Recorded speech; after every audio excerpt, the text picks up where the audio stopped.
السلام عليكم، عاملين ايه؟ يا رب تكونوا كويسين وبخير. النهارده ان شاء الله هعمل معاكم ميني مولتو.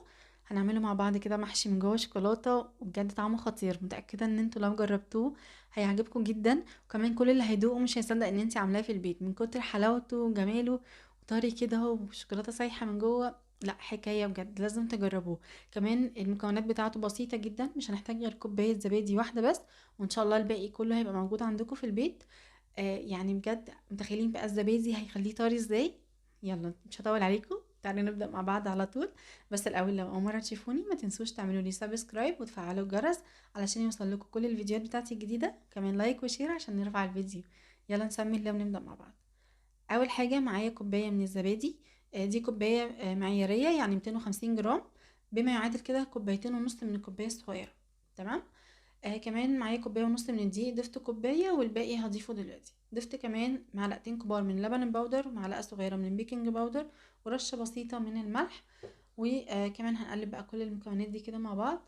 مش هنضيف بقى لا مية ولا حليب ولا اي حاجة خالص، هو الزبادي هيقوم بالواجب والزيادة. فاحنا هنقلب بقى كويس كده. العجينة دي هتلاقوها ايه يعني، بتلزق قوي. مش يعني عارفين، انا فيها اوقات كتير بقولكم ان في عجينة بتلزق، فيعني اللي هو بنعرف نمسكها بس بتلزق. لا دي بتلزق قوي. يعني بس حاولوا بقى ان انتوا المقدار اللي قلتلكوا عليه تمشوا عليه، يعني كوباية الزبادي المعيارية معاها كوباية ونص من الدقيق. ما تزودوش دقيق علشان ما ينشفش منكم.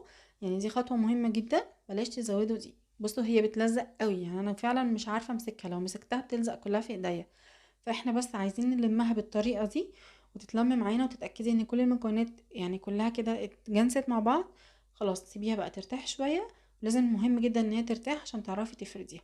سيبيها حوالي كده ربع ساعة. بعد كده هنرش على الرخامة رشة دقيق كده محترمة، ونبدأ بقى ان احنا ايه ننزلها فيها. لو زودتوا دقيق مش هتعرفوا خالص تمسكوها. لما بترتاح شوية يعني لحد ما بتعرفي ان انت تمسكيها.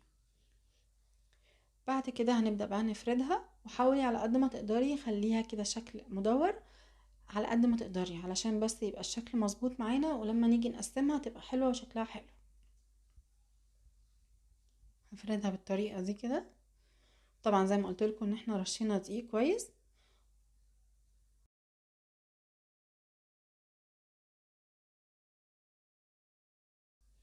بعد ما خلاص فردتها كده الى حد ما شكل مدور، هقسمها بقى بالطريقة دي كده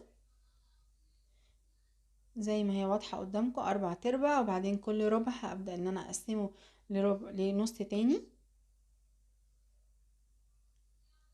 قسموها بقى بالسكينة، ممكن بقطعة البيتزا تبقى سهلة كده وسريعة معاكم، فيعني اللي هيريحكم. وبعد كده كل بقى جزء هنقسمه ل4 أجزاء. تمام.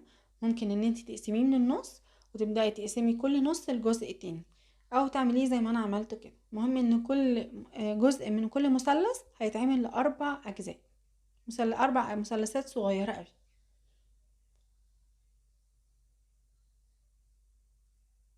طريقة بسيطة وسهلة جدا لحد دلوقتي، مفيش فيها اي مشكلة.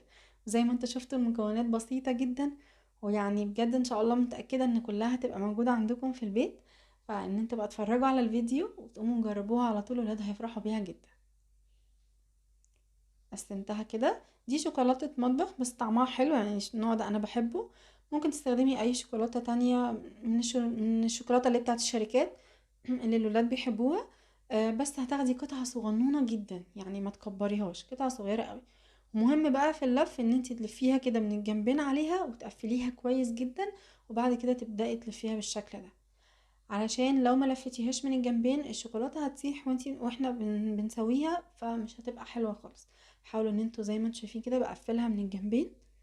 مهم جدا العجينة كده تبقى عليها من الجنبين. وبعد كده هبرمها بالطريقة دي، وهي هتلاقوها بتلف معاكم بكل سهولة. مهم برضو ان انتوا لما تيجوا تشكلوها، يكون المكان اللي انتوا هتحطوا فيها يا اما صينية كده وعليها دقيق، رشة دقيق كويسة، علشان برضو هتلزق. يعني كل ما بترتاح هتلاقوها بدأت تلزق، ولما تيجي تاخديها بقى عشان تسويها مش هتعرفي. فحاولي ان انت ايه تحطيها في مكان يكون فيه دقيق.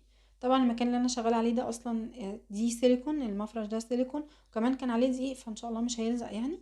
فبس انا بقول لكم لو بتستخدموا حاجه تانية لازم ترشوا دقيق عشان ما يلزقش.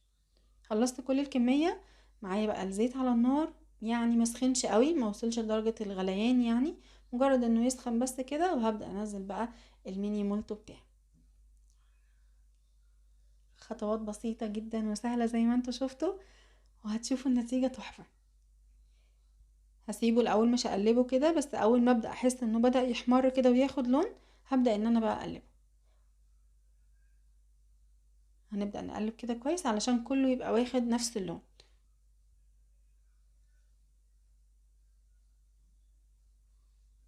حاولوا كمان ان انتوا ما تخلوش كمية كبيرة جدا في الطاسة، علشان تعرفوا ان انتوا تقلبوها كويس. هو مش هياخد وقت خالص على النار، مجرد ما ياخد اللون الذهبي الجميل ده، ابدأوا بقى ان انتوا تشيلوها وارفعوها من على النار، علشان اكتر من كده ممكن تنشف معاكم. بس هو انا شايفة الدرجة دي كده كويسة اوي.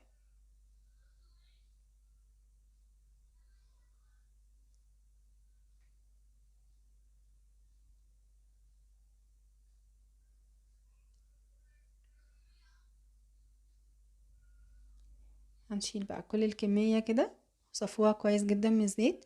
وعايزة اقولكم بقى مش شاربة ولا نقطة زيت، يعني الحلو في الموضوع كله ان هي مش شاربة ولا نقطة زيت، فدي كانت حلوة جدا بصراحة. واتحداكوا فعلا لو لقيتوا نقطة زيت واحدة بس. خلصت كل الكمية اللي معايا، شايفين ما خدتش وقت خالص.